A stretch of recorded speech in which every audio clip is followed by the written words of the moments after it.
Este coloquio se inicia un poco por la inquietud que generó una situación muy puntual, que fue una niña que trascendió la prensa, porque hay indudablemente que hay muchos casos similares. Una niña que queda embarazada aparentemente de un acto de violación, por su edad igual sería una violación a ley, y después vamos a ver cuando veamos la parte legal que a mí me toca, vamos a ver que realmente puede pasar eso, que aunque no haya una violencia física, el consentimiento no es válido y es violación porque la ley quiero decir porque la ley lo dispone de esa forma, taxativamente. Entonces le decía, a raíz de ese caso de una niña de 11 o 12 años, 12, ¿no? Porque son cumplidos, embarazada de una violación, que algunos opinaban que debería abortar, y que ella no quería, y que la madre en un principio quería que abortara. Bueno, todo eso generó incluso a nivel público una conmoción, un estado de discusión que, nosotros mismos también nos planteamos si no sería un tema importante de abordar por la academia la problemática de los embarazos en la adolescencia precoz.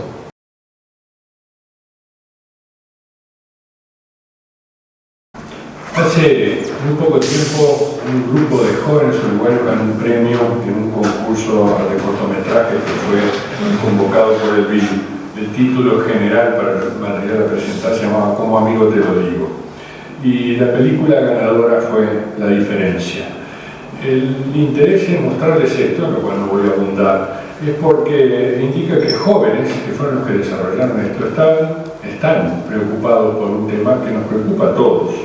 Hace muy pocos meses apareció una noticia en la prensa que es bastante alentadora. En la última encuesta realizada por CEPAL entre países de América Latina acerca de maternidad en jóvenes entre 15 y 19 años, Uruguay es el que tiene menor número de embarazos adolescentes.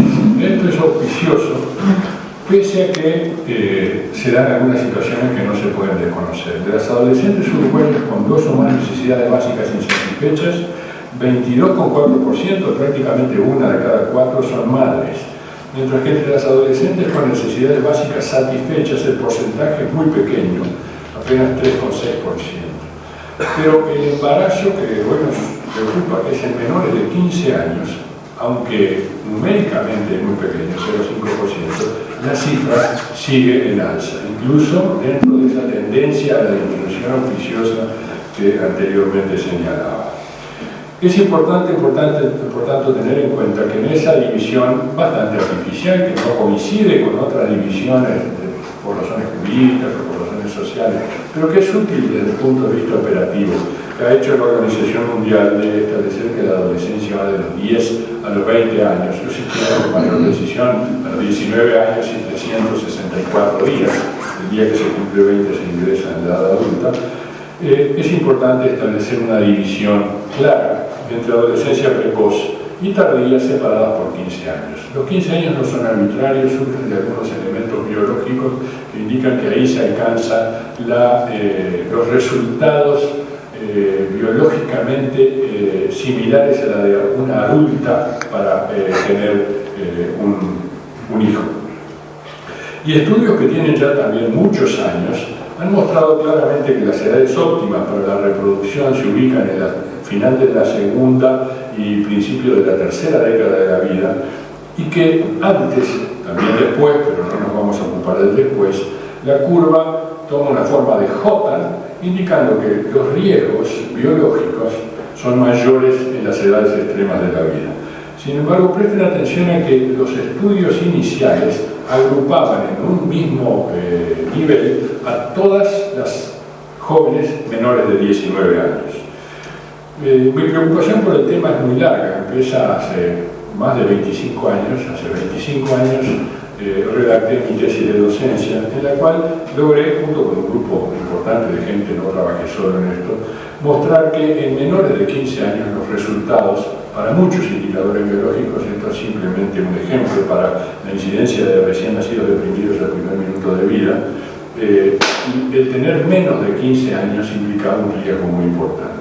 Esto se reproduce, sea cual sea la paridad de la niña, pues sea el primer nacimiento o cuando, el total, el primer nacimiento, cuando no han tenido ningún hijo previo, cuando han tenido uno y obviamente más de 2 o más en menos de 15 años prácticamente no existen, de manera que ahí no se veía. Estudios más recientes, hechos en otros medios, muestran riesgos relativos de algunos resultados adversos del embarazo por edad adolescente que permiten discriminar más claramente las diferencias en algunos de los indicadores, por ejemplo, acá está eclampsia, claramente mayor en menores de 15 años, comparado con 16 a 19, acá están los adolescentes, pero lo mismo se da para la restricción del crecimiento intrauterino, para preeclampsia, para premadurez, para bajo peso al nacer y para muy bajo peso al nacer, en lo cual en la adolescencia tardía ya tenemos resultados con valores negativos, es decir, menores al riesgo relativo 1. Por supuesto que no desconocemos que también existen consecuencias sociales y psicológicas para el adolescente, su hijo y su familia, aspectos en los cuales, con respecto al tiempo, simplemente voy a mencionar de pasada. La gran diferencia se establece en que esos 5 años de la adolescencia precoz, una jovencita pasa de ser prácticamente una niña, al principio de su adolescencia todavía es casi una niña, y al final de los 15 años ya es casi, desde el punto de vista biológico, una mujer adulta. Paralelamente con esto se está produciendo una maduración bien estudiada por los neurocientistas, de una maduración cerebral en la cual no voy a entrar en este momento, pero que condiciona una serie de cosas que es importante atender en este momento. Lo que sigue no van a ser respuestas, son apuntes para motivar reflexiones. No existe una persona que tenga una respuesta final para un tema tan complejo como este. Y es bueno reflexionar en conjunto si se quiere llegar a mejores conclusiones. En esos 5 años, empieza antes y termina bastante después, aparecen capacidades crecientes y aparece o desaparece lentamente la protección parental. Esto implica bastante más que solamente pero quiero esquematizarlo con esa flecha. Y sobre todo quiero esquematizarla porque estamos viviendo en una época en la cual, con mucho más impacto que antes, lo que se nota es una especie de desaparición de ese sustrato familiar, social, del grupo que rodea a los adolescentes, con importante consecuencia en desprotección social, con intentos sanos y saludables del Estado o de organizaciones que tratan de suplirlo, pero en la práctica con demasiada frecuencia vemos, y sobre todo en los ámbitos más desposeídos desde el punto de vista económico, que los adolescentes se agrupan entre sí y que el impacto del funcionamiento dentro del grupo sin un soporte social correcto y bien orientado, educativamente orientado, puede tener consecuencias extremadamente negativas. Ese comportamiento grupal, algunas veces más que grupal, es de jauría. El término puede parecer despectivo y nada más lejos de mi ánimo, que llevo 40 años trabajando con adolescentes. El término de jauría no es por los propios adolescentes, sino porque forzosamente, y lo vemos a diario, aparecen los dueños o los jefes de la jauría. Una personalidad fuerte que se impone sobre los otros y que condiciona las conductas de los otros, que como forma de ser aceptados en el grupo entienden que deben seguir la voz del líder. Uno de esos impactos es en la cada vez más precoz iniciación de actividad sexual en los adolescentes. Esta encuesta, que tiene ya muchos años, mostraba que un 13% de quienes habían iniciado su vida sexual lo habían hecho antes de los 16 años. Y sabemos, sin ningún lugar a duda, que en la enorme mayoría de los casos de iniciaciones sexuales en esas edades, y a veces también en edades superiores, lo que ha sucedido es que aparece un jefe de jauría que se está imponiendo en adolescentes que todavía no tienen suficiente capacidad como para discernir lo que quieren, lo que es bueno para ellas o lo que deben aceptar. Esta es una valoración que hice tomando datos de varios lugares, que muestra una cosa enormemente interesante, es la diferencia entre la edad de las parejas de adolescentes embarazadas y quienes las embarazaron.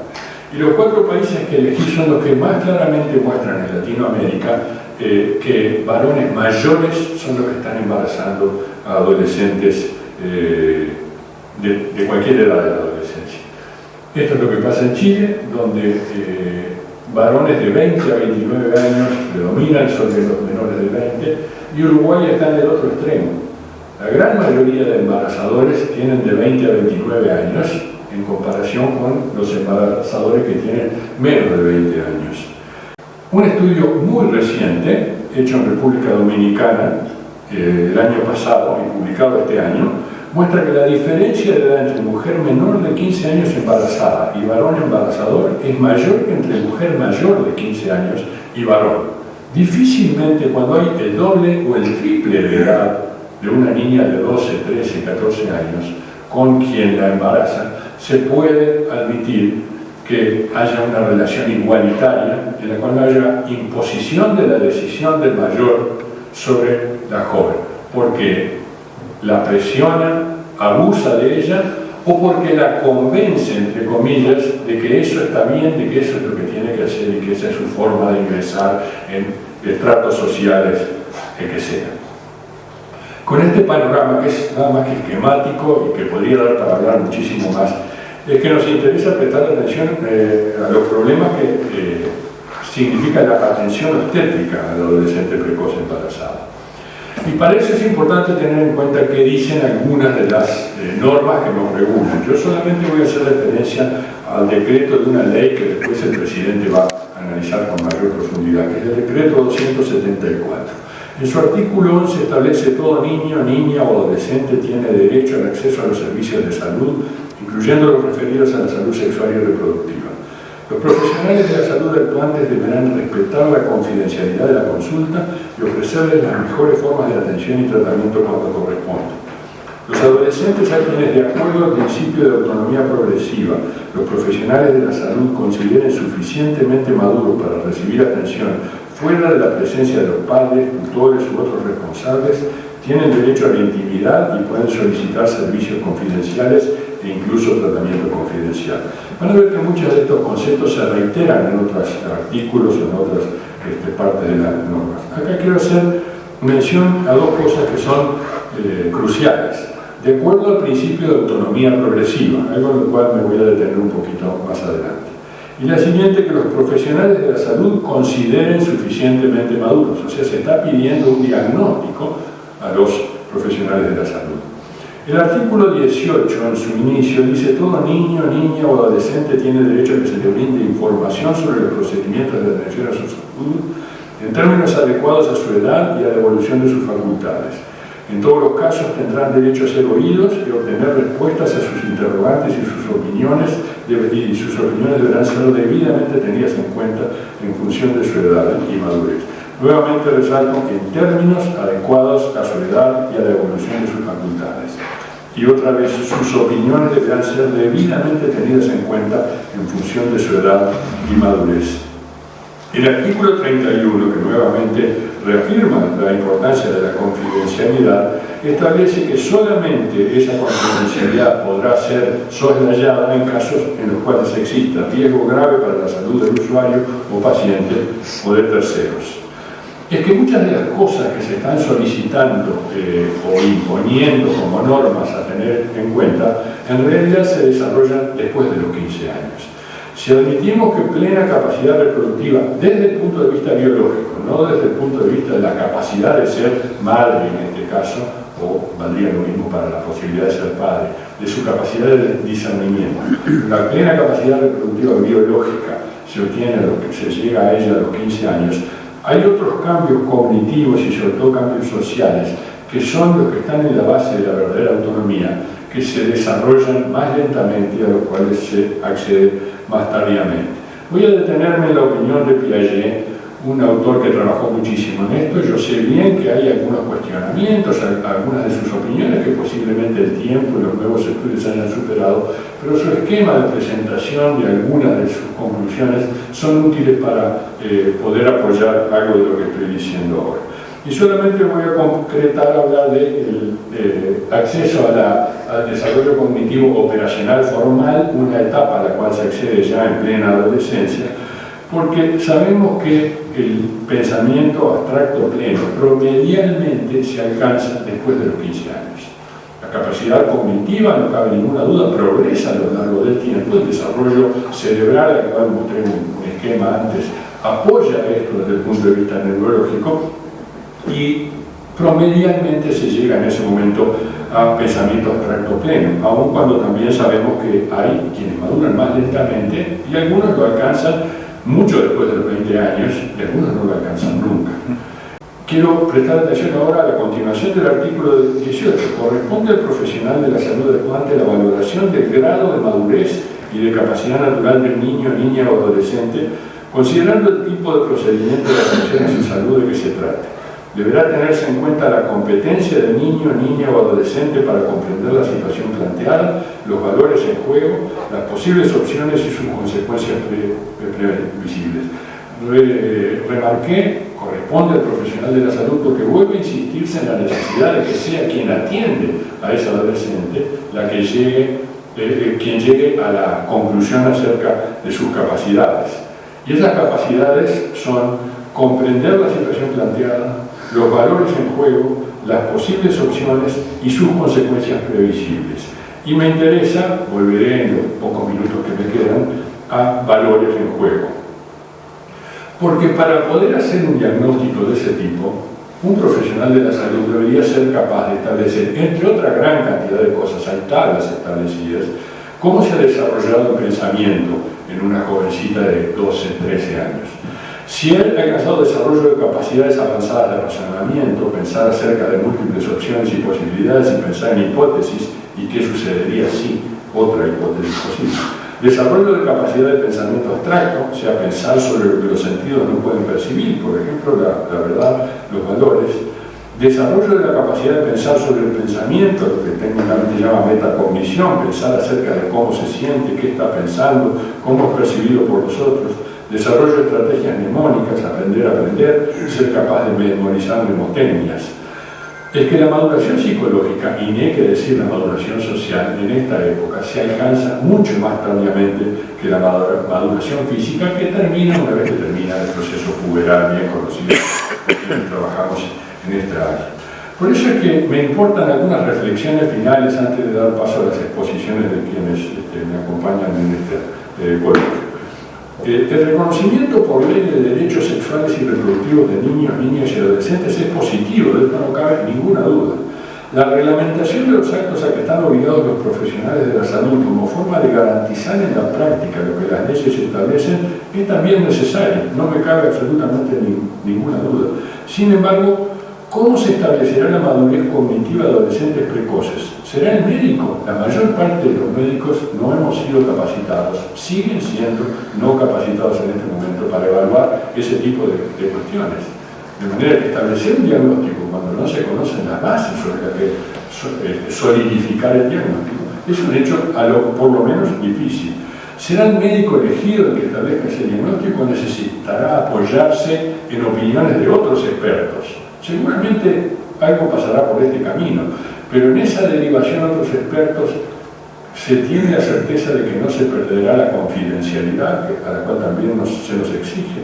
¿Cómo se equilibrará el riesgo de actuar, es decir, acceder a un acto cuando en realidad no existe suficiente madurez, versus el de no actuar, negar asistencia por temor a equivocarse? ¿Cómo y quién determinará cuáles son los valores en juego? ¿Son solo los valores bioéticos? O también los valores individualmente aceptados en función de creencias, de lo que sea. ¿Quién tomará la decisión definitiva de aceptar o negar el acto médico? Y esto, que puede parecer un planteo teórico, me llevó a repasar algunas de las cosas que se han visto en la prensa expresado por quienes han estado en contacto con la niña a la cual hacía referencia el presidente en la introducción. Las tres son de tres personas diferentes. La primera dice: nadie ha dicho que sea una decisión consciente, la chiquilina no nos entiende lo que le explicamos. La segunda dijo, como si no hubiéramos hecho todo lo que teníamos que hacer, que algún defensor de los derechos humanos me diga qué hacemos si ella quiere seguir con el embarazo. No me imagino llevarla a interrumpir, sería una violencia importante. Una tercera persona dice, ahora resulta que la voz de una niña que vive en la más absoluta miseria es sagrada porque dice que quiere ser mamá. Alguien se acercó para decirle que la situación puede ser diferente, que su situación es de riesgo, que puede morir ella y su bebé. Si esta chiquita muere, ¿qué hacemos? Este tipo de situaciones tienen enorme cantidad de claros y oscuros.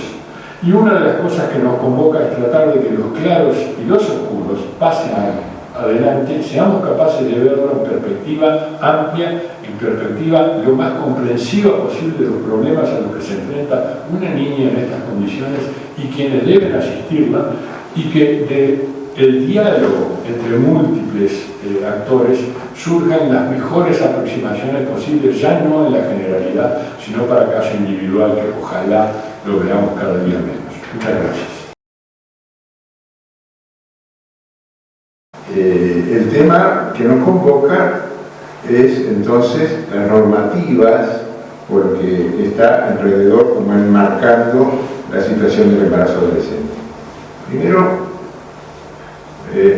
decía el académico Pons, el pensamiento abstracto a los 15 años. ¿Ustedes dudan que el que haya pintado esto ya no había adquirido una madurez y seguramente un pensamiento abstracto, y que a los 14 años pintó esto? Bueno, ¿quién fue el que pintó a esta niña descalza en 1895? Fue Pablo Picasso, que había nacido en 1981. Con 14 años hizo esa belleza de cuadro, pero con 16 años hizo este más conocido de Ciencia y Caridad. Que el otro día, cuando nos reunimos en el despacho, en el consultorio de Omar Franza, vi que lo tenía aquí en la pared, y por eso Omar se me ocurrió ponerlo ahora en la presentación. Pero tenía 16 años Pablo Picasso, un niño o un adolescente, según el código de la niñez y adolescencia. Bueno, entremos en las disposiciones legales sobre los niños y adolescentes. Ha habido indudablemente una evolución histórica.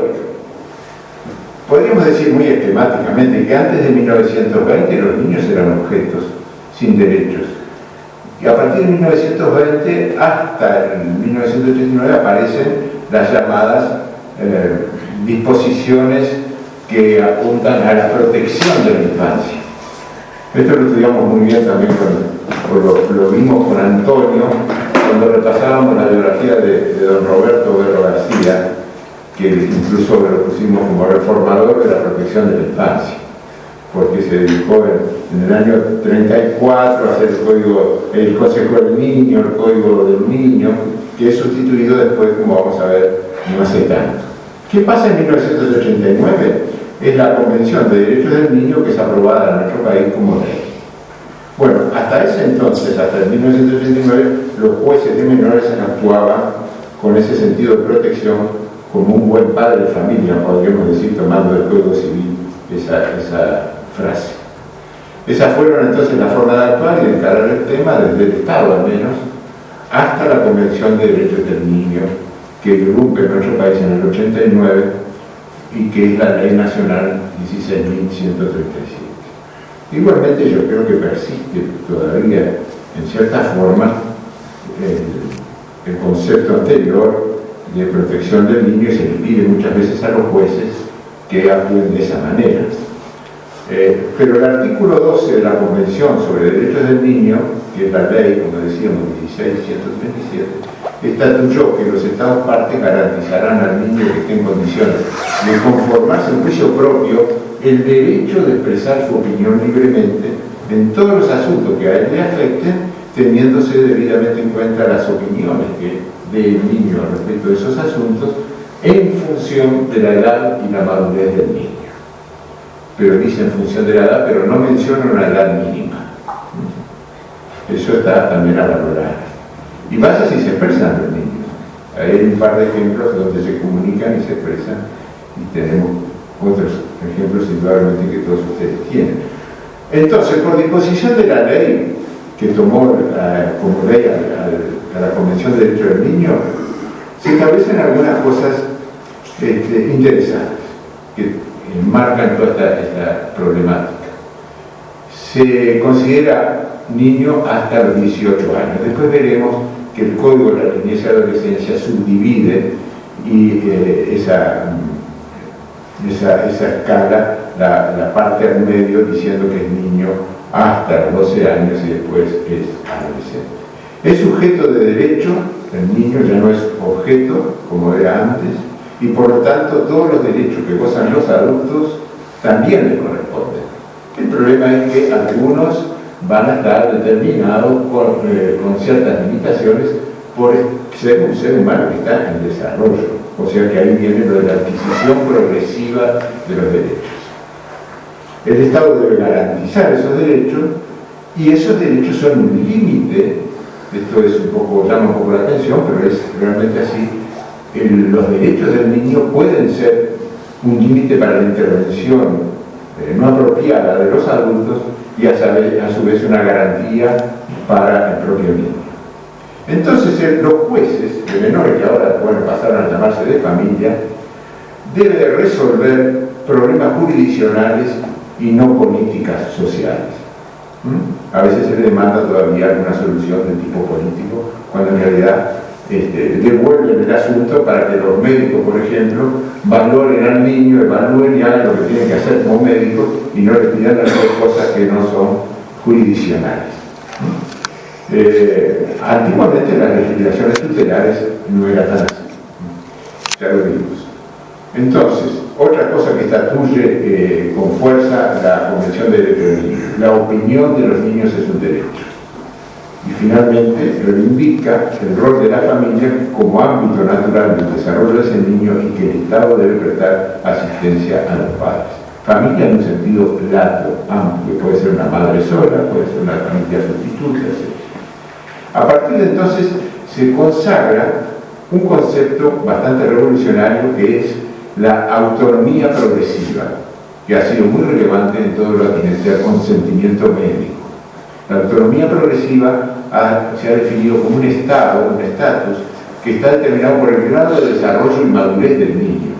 Se lo vincula con la capacidad de hecho y de derecho que va adquiriendo de decidir cosas con competencia. Vieron que también en el decreto que mostraba el académico Ponce aparecía la palabra competencia. Y bueno, ahí hay niños donde muestran una situación bastante frecuente en nuestro medio, donde se mueven con cierta autonomía progresiva. Probablemente allí hay alguien que sea la jefa de esa manada, ¿no?, que los esté conduciendo. Y otros niños también seguramente muy menores de 15 años, pero que también andan por la calle y que tienen cierto grado de independencia y cierto grado de, no sé si Omar me permitís usar un término que a vos te gusta y que sé que lo vas a usar, cierto grado de emancipación. Porque se la dieron los padres, porque la adquirieron ellos, eso después lo dejamos para su cuerpo de vida. Sí, de emancipación. O de explotación a veces. Lamentablemente a veces son mandados a mendigar. Pero no solo la Convención de Derechos del Niño tiene que ver con lo que veníamos viendo como marco referencial para lo legislativo referido a la independencia de los niños y a la posibilidad de decidir y a lo que a la decisión frente a un embarazo.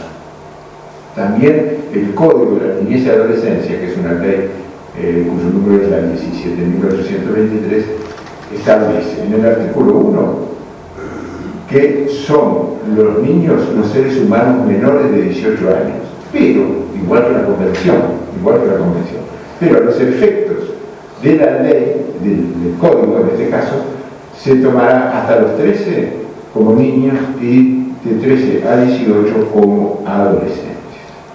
Bien, un poco distinto a lo de la OMS. Como siendo la OMS parte de Naciones Unidas, es distinta a la Convención de Derechos del Niño, que ahora está 18, la OMS ahora está 20, y arrancan los 10, y aquí no tiene un límite mínimo, arranca desde el nacimiento. Bueno,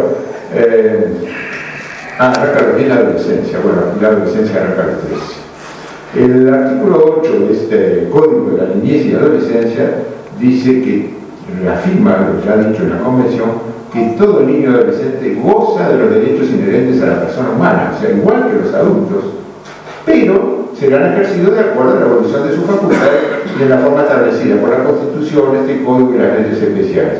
En todos los casos atinentes a su persona, tienen derecho a ser oídos y obtener respuestas cuando se tomen decisiones que afectan su vida. A veces se olvida eso de obtener respuestas. Si se tiene derecho a ser oído, sí, pero también hay que darle la respuesta. Entramos en el tema de la autonomía progresiva, es como una adquisición progresiva también de la llamada competencia.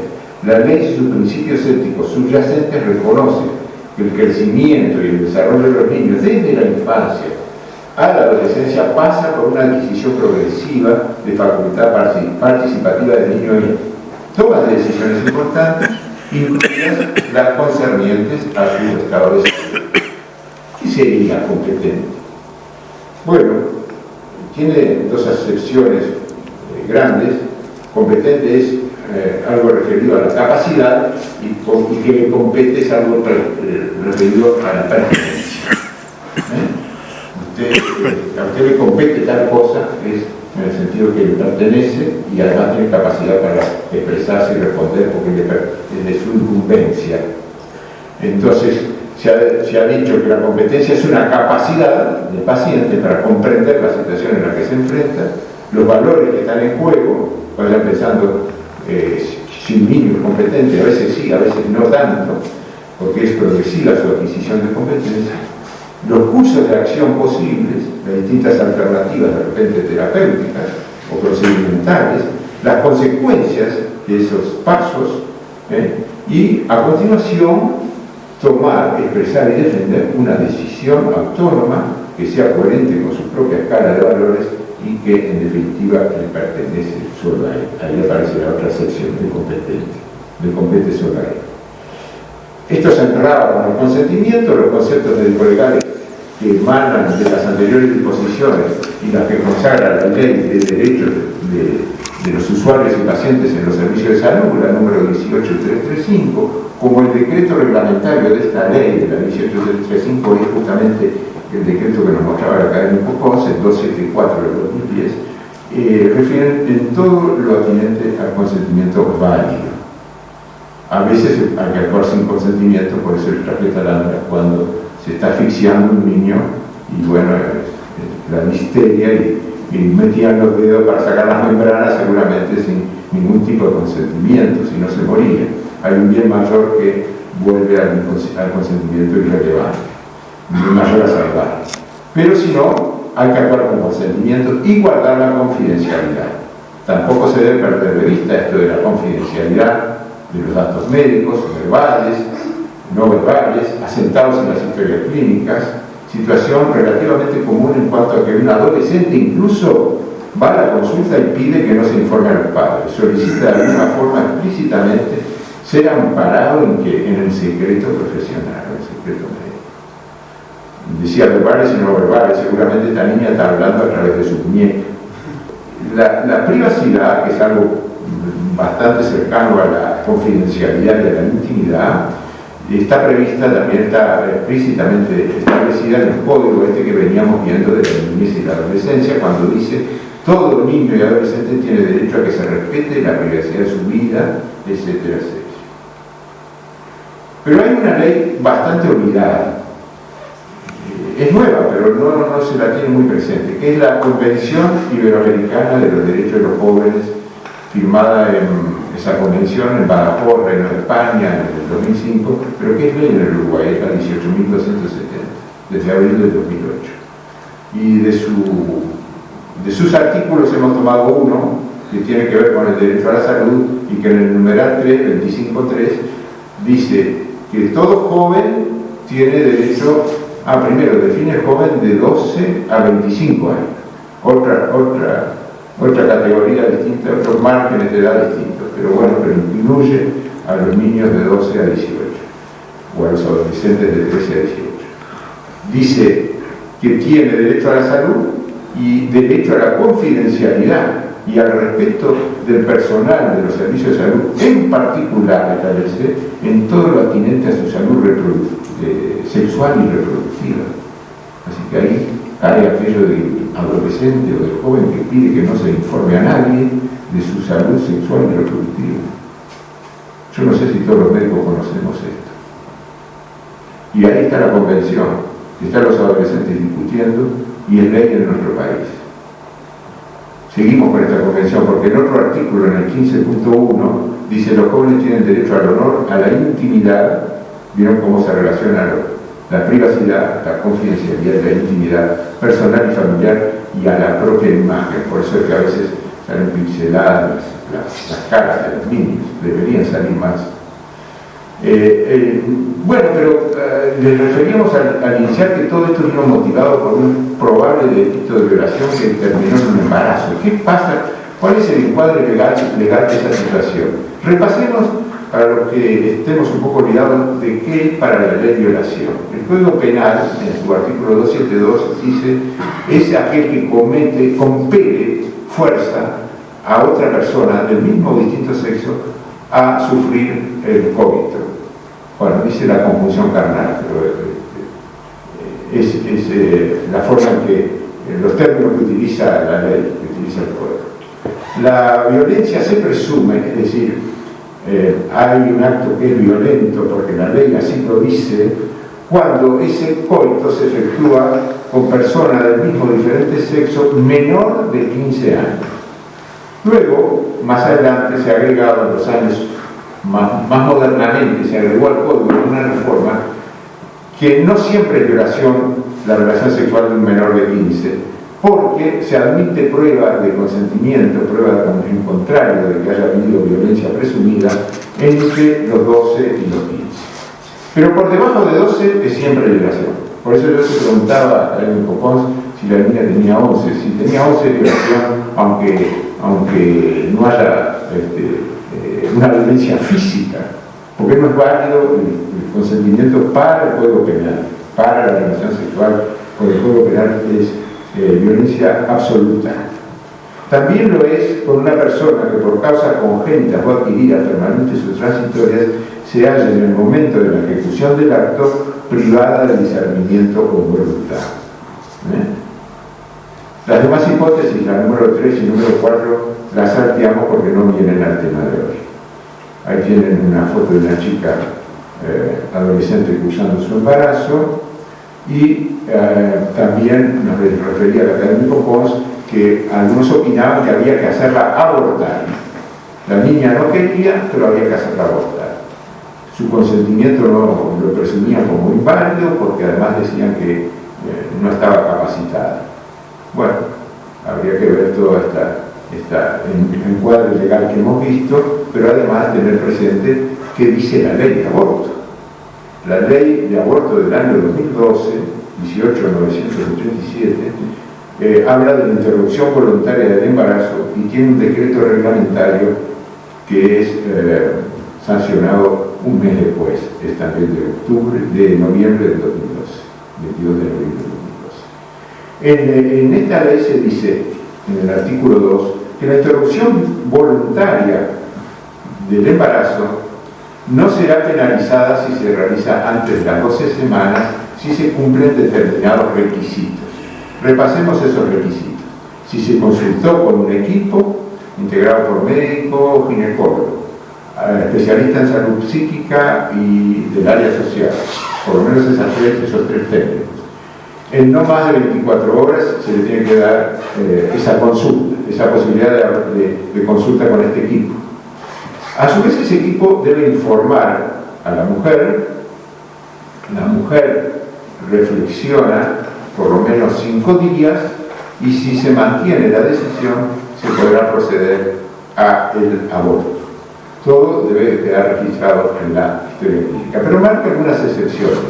Por ejemplo, cuando hay un grave riesgo para la salud de la mujer, cuando hay un embrión que a su vez tiene un proceso patológico de malformaciones incompatibles con la vida, y en el literal C ustedes ven lo que podría estar más ajustado al tema de hoy, que es cuando el producto de cuando el embarazo fuera producto de una violación acreditada con constancia de denuncia judicial, eso pide la ley, dentro de las 14 semanas de gestación. Es decir, aquellas 12 semanas las extiende 2 semanas más.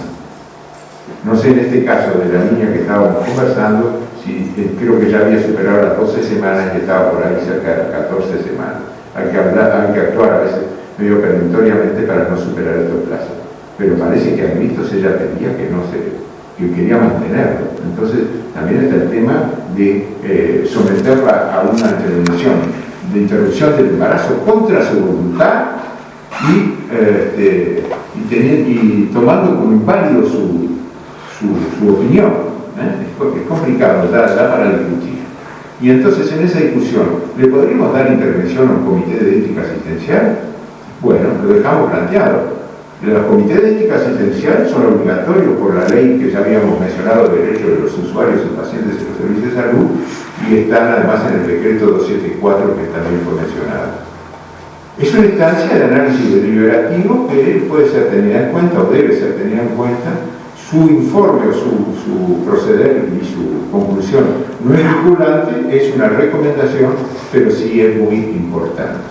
Ahora, si actuáramos, supongamos, anestesiándola, acá sí que debo pedir disculpas, Juan Manuel, porque ya me pongo a tipificar delitos.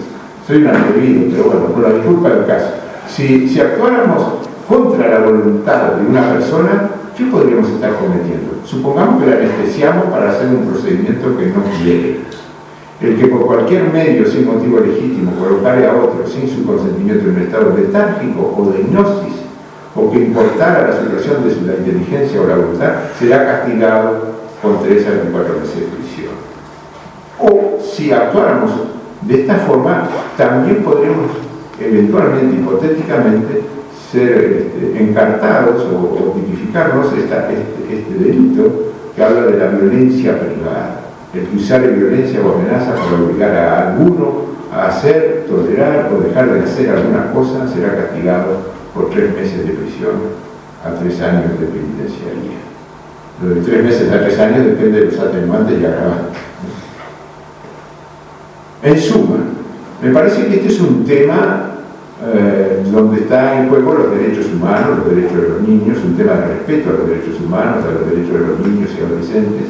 Y los derechos humanos, bueno, aquí una frase de Perico Pérez Aguirre, no se aprenden de memoria como un antiguo catecismo. Yo creo que acá es un ejemplo muy lindo para practicar y hacer lo que corresponde a la luz, hoy hablaba de luz y tinieblas, a la luz de los derechos humanos. Lo que pasa es que a veces es medio problemático, o te están tragando, pero si te tragan, trata de triangular lo que te están tragando. Este dibujo a veces lo pongo en estos temas así conflictivos porque invoco a no rendirse y buscar unas soluciones lo más amplias posible de consenso, y si es posible de consenso.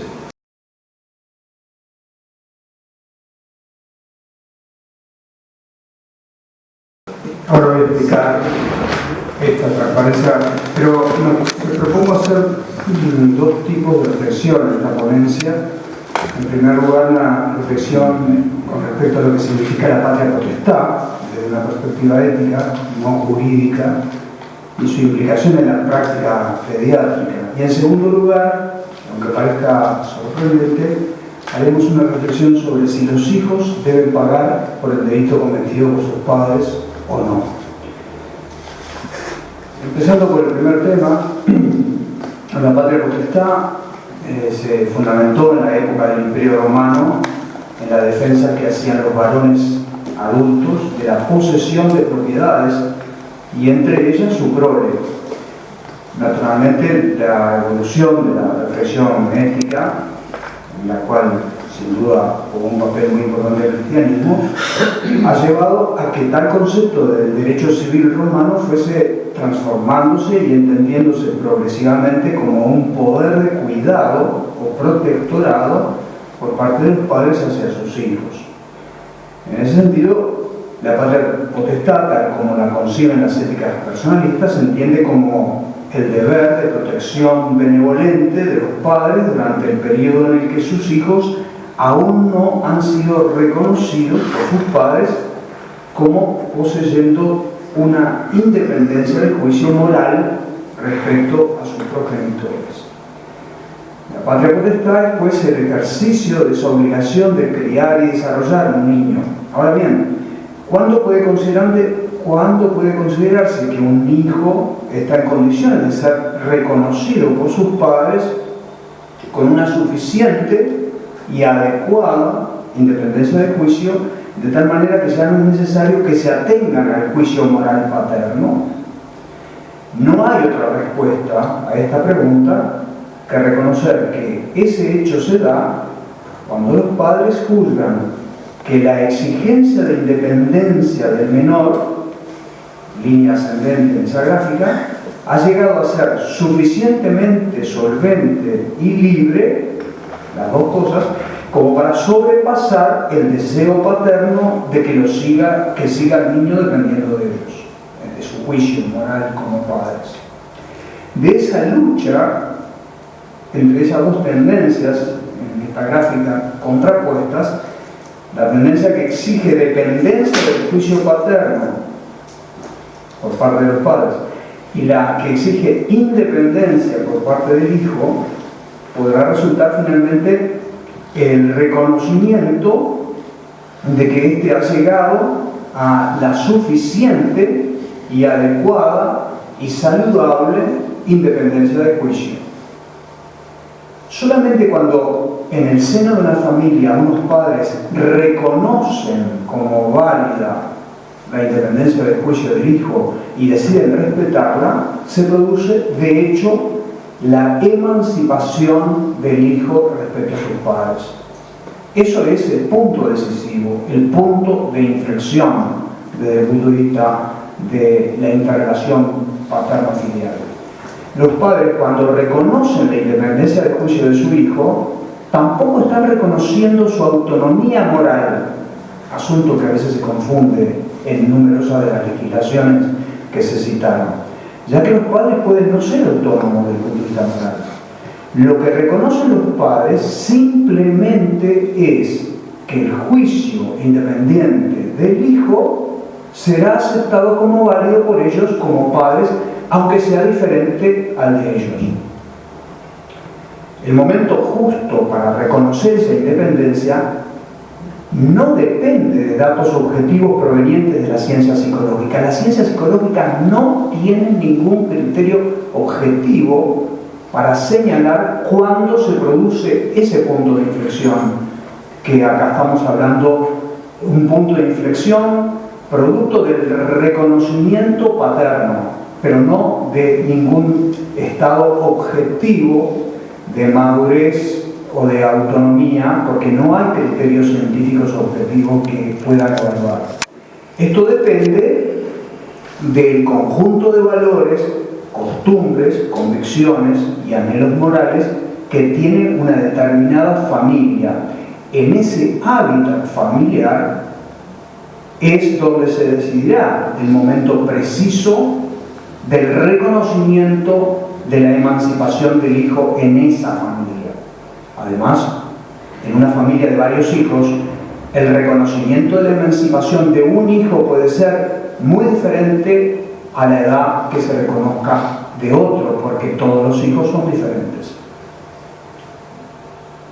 Se ha intentado en numerosos autores y en numerosas legislaciones introducir el término menor maduro e inmaduro, con el vano propósito de establecer una caracterización objetiva del momento en que un hijo está capacitado para ejercer un juicio moral independiente de sus padres.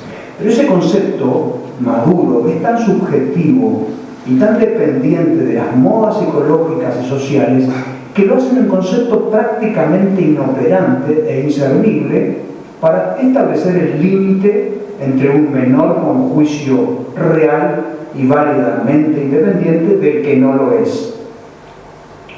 En realidad, un niño de 14 años puede ser perfectamente capaz de tener un juicio moral diferente al de sus padres y puede tener la capacidad de argumentarlo con coherencia si se le proporciona suficiente información. En ese sentido, ese niño podría ser calificado como un menor cognitivamente maduro en el sentido que tiene el pensamiento abstracto. Ahora bien, una cosa es la capacidad de hacer un juicio moral diferente al de sus padres y otra cosa es el reconocimiento ético de sus padres de que ese juicio, hecho por un menor, por ejemplo, con 14 años, deba ser aceptado como válidamente independiente del juicio moral de sus padres. Es, por lo tanto, el reconocimiento paterno de una emancipación del juicio moral del hijo lo realmente relevante para la relación pediatra-menor. Desde el punto de vista jurídico, una persona está en condiciones de firmar un consentimiento válido cuando se dan al menos 3 condiciones. Está informada y entiende lo que se le informa, tiene capacidad de actuar según lo que ha decidido y no es obligado a hacerlo a causa de, por ejemplo, padecer una coacción de tipo física o emocional. Estas 3 condiciones son válidas desde el punto de vista jurídico, pero no son suficientes para la ética, para la cual lo realmente decisivo es si un individuo es autónomo o heterónomo. Una ética autónoma es la que está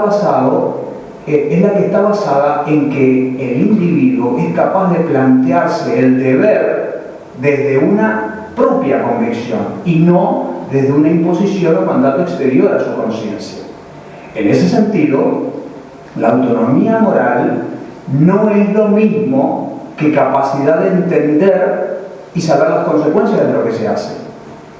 Podría ser que un individuo obrara, un adolescente, obrara entendiendo perfectamente lo que hace, pero por ejemplo, obraría para quedar bien con los que le rodean, para complacer a sus padres, para no sentirse avergonzado, por miedo a las represalias, por las ventajas económicas de una decisión. Sabe perfectamente lo que hace, pero no es autónomo. Ese individuo ha llegado a un consentimiento jurídicamente válido, pero no actúa con una ética autónoma, sino heterónoma, para complacer a otros. No está decidiendo porque considere que esa decisión es correcta en sí misma y porque la considera genuinamente propia, sino a causa de las ventajas afectivas, económicas, sociales que me puedan dar otros a partir de dicha decisión. Eso no es una ética autónoma. Aún en el caso del individuo que actúa porque lo manda la ley jurídica, no está siguiendo una ética autónoma, actúa porque lo manda la ley, porque está mandado desde fuera, no porque yo he llegado al convencimiento interno de que el valor planteado por esa ley es lo correcto y el deber moral, ¿no? De hecho, muchos adultos actúan decidiendo tal como lo manda la ley por miedo a su incumplimiento, pero no por convencimiento autónomo de que ese es un deber moral implícito en la ley. Y eso es una moral convencional o heterónoma, no es una moral autónoma. La moral convencional es aquella que me manda a hacer lo que otros hacen o porque está mandado por la ley exterior a mí, pero no interior al individuo. Como dijimos antes, un adolescente puede cumplir con los requisitos para el consentimiento jurídicamente válido, pero puede estar decidiendo por venganza, por rebeldía contra los padres, pero eso no significa una autonomía moral, sino simplemente que tiene la capacidad de argumentar cognitivamente con un juicio moral diverso al de sus padres. De ahí que en realidad no se trata de evaluar si un menor actúa desde la autonomía moral. De hecho, un amplio porcentaje de la población, estadísticamente hablando, no se basan en una autonomía moral, sino lo que se trata es de saber si el menor tiene o no tiene el reconocimiento de sus padres de una emancipación válida con respecto al juicio de ellos. Es decir, los que otorgan el reconocimiento de la emancipación deben ser los padres. No lo puede marcar ninguna ley. En contraste, por lo tanto, con esa categoría menor maduro que yo cuestiono como inservible, pero que es defendida por muchos pediatras, por muchos psicólogos y es incorporada en algunos textos legales precisamente porque las modas se van imponiendo. Creo, frente a esta categoría menor maduro, la categoría de menor emancipado tiene importantes ventajas desde el punto de vista de una ética pediátrica. Y aquí debemos aclarar que estamos usando el concepto menor emancipado no en el sentido jurídico que algunas legislaciones le dan a este término, que podría decir cuál es, pero en sentido ético, menor emancipado es el menor que ha sido reconocido por sus padres como no obligado a seguir el juicio moral paterno, porque los padres consideran que dicho menor ha llegado ya a la capacidad de decidir solventemente por sí mismo en su mejor interés presente y futuro. Ese es el punto de inflexión. La situación del menor realmente emancipado es aquella que resulta del ejercicio libre de la patria potestad, es decir, el reconocimiento emerge no de una definición psicológica o legal, sino emerge de una situación ética, es el reconocimiento real fruto de una patria potestad libre y consciente que dice: este hijo ya ha llegado a tener derecho a la emancipación del juicio con respecto a nuestro juicio. Y aquí entonces volvemos a reiterar lo que dijimos al principio de la exposición. En la interacción paterno-filial se dan dos líneas confluyentes. Una es la que indica la exigencia paterna de mantener la supremacía sobre los juicios morales de su hijo, de la línea que baja hasta el punto de unión, y la otra es la que señala la exigencia del menor de lograr ser independiente del juicio moral paterno. Cuando los padres aceptan el punto de intersección entre estas dos líneas y deciden reconocer consciente y libremente la independencia del juicio moral del menor, se inicia ahí, en ese momento, la situación del menor emancipado, no antes. Mientras que algunos padres reconocen al menor emancipado bastante antes de los 18 años, otros padres, por el contrario, lo reconocen bastante después, porque eso depende de cada familia y del núcleo de valores de cada familia. Y en algunos casos no se da nunca, porque el hijo acepta la dependencia perpetua. Ese momento de inflexión en la relación mutua padre e hijos depende exclusivamente, como dije recién, del racimo de valores morales propios de cada familia. De nuevo tenemos que volver a lo dicho más arriba. Un menor emancipado no necesariamente es un menor moralmente autónomo. En otras palabras, un menor emancipado puede ser emancipado, pero puede tener los mismos juicios morales que sus padres, que pueden no ser autónomos. Y precisamente por eso ha recibido de sus padres el reconocimiento de la emancipación. Es decir, los padres le dan la emancipación porque ese hijo piensa igual que nosotros. Los padres lo consideran emancipado porque tienen la seguridad de que ese menor va a decidir como ellos quisieran que decidiera. Pero eso no significa que sus conductas estén basadas en una autonomía moral. Por otra parte, la situación del menor emancipado no tiene ninguna relación con el hecho de si vive o no vive en el hogar paterno. El menor emancipado del juicio moral paterno, puede vivir con sus padres y puede incluso estar dependiente económicamente de ellos. La emancipación es una condición de tipo moral, no habitacional, económica o jurídica. Implica que los padres reconocen que el juicio moral de su hijo es independiente del de ellos, pero es éticamente válido con independencia de toda referencia legal. Desde el punto de vista ético, parece deseable propugnar que los padres sean los que decidan declarar emancipados a sus propios hijos cuando como padres lleguen al diagnóstico de que esos hijos ya están en condiciones de decidir sobre sí mismos cuál es el mejor interés o bien para sí mismos.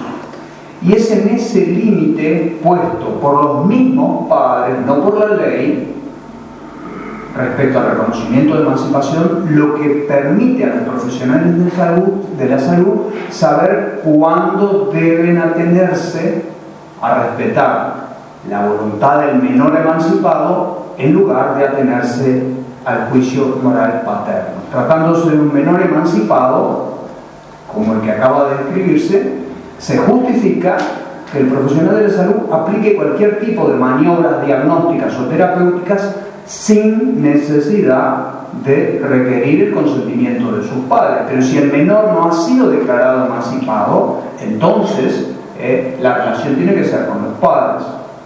Sería un paternalismo fuerte de parte del profesional si éste, por su propia cuenta, decide desconocer la condición de menor reconocido como emancipado por sus padres y, pasando por encima de ese reconocimiento de sus padres, da cuenta a los padres del juicio moral del menor emancipado. En consecuencia, el profesional de la salud debe respetar la decisión del menor reconocido como emancipado por parte de sus padres, pero debe atenerse al juicio moral paterno cuando los padres no han reconocido aún la emancipación de su hijo.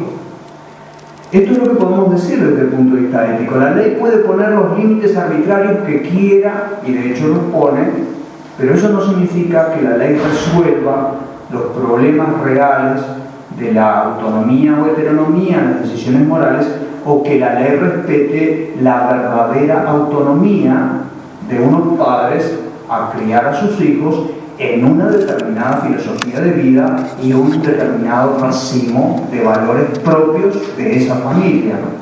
El Estado, por su parte, no puede imponer a las familias ningún racimo de valores morales como obligatorio. Paso ahora entonces a la segunda pregunta, que era si el delito de los padres debe ser pagado por el hijo. Quisiéramos preguntarnos ahora sobre este otro aspecto de la dependencia del juicio moral paterno que no suele abordarse en los libros de paidología. Me refiero a la pregunta de si las penas de los delitos cometidos por los padres deben ser pagados por sus hijos. En realidad, la patria potestad significa que los efectos positivos de las decisiones paternas se transfieren al hijo como beneficios en su crianza y educación, y sus malas conductas como padres, por el contrario, se convierten en maleficencia o maltrato. Y cuando esto se da, el Estado debe intervenir para evitar la violación de ciertos derechos inherentes a la persona del niño en tanto niño. No voy a entrar en ese punto ahora. Ahora bien, aquí nos planteamos una pregunta aún más inquietante y poco común. ¿Cabe que en algún caso se castigue al hijo por causa de la conducta reprobable de su progenitor? ¿Es el hijo o la hija de un violador o de un asesino merecedor de la muerte por el hecho de que su padre sea un violador o un asesino? En cualquiera de estas condiciones, el acto de procreación, en caso de un violador, puede evaluarse como no propio del ser humano, porque ese acto es compulsivo, porque no tiene conciencia, porque no es irresponsable, porque implica un maltrato, etc. Ahora bien, la reprobación del acto moral del progenitor que ha sido causa de un determinado acto de procreación, nos podemos preguntar, ¿afecta a la dignidad del ser generado por esa procreación? O dicho en otras palabras, ¿es culpable el ser que ha venido a la existencia a partir de una falta criminal de su padre que lo generó? ¿Es delincuente el hijo de un delincuente por el mero hecho de ser hijo de un delincuente? ¿O es el hijo de un santo por ser hijo de un santo?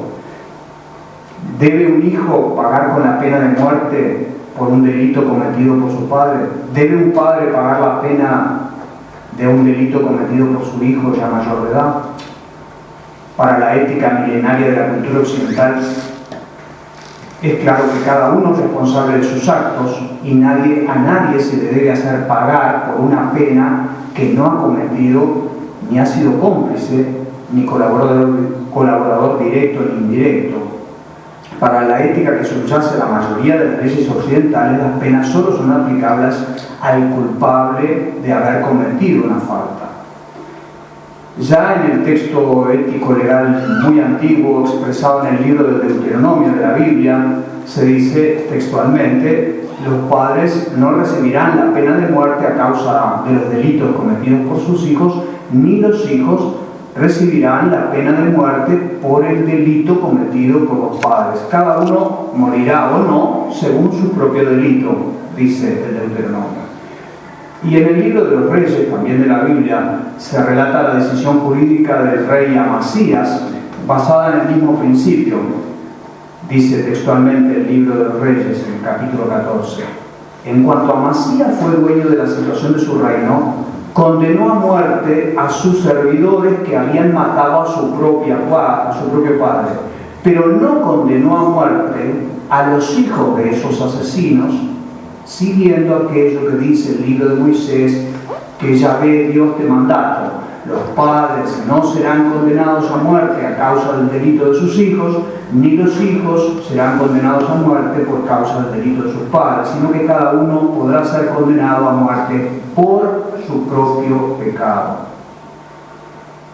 Y uno de los profetas bíblicos también recoge esta misma tradición ética y la formula con gran claridad: que la culpa es estrictamente individual. El hijo no carga con la culpa de su padre, porque el hijo que peque, ese es el que podrá morir a causa de su pecado. El hijo no cargará con la culpa de su padre, ni el padre cargará con la culpa del hijo. Al justo se le imputará la justicia que le corresponde a su rectitud, y al malvado se le imputará la injusticia correspondiente a su maldad. En suma, el hijo o la hija de un violador no debe pagar con su vida a causa del crimen de su progenitor.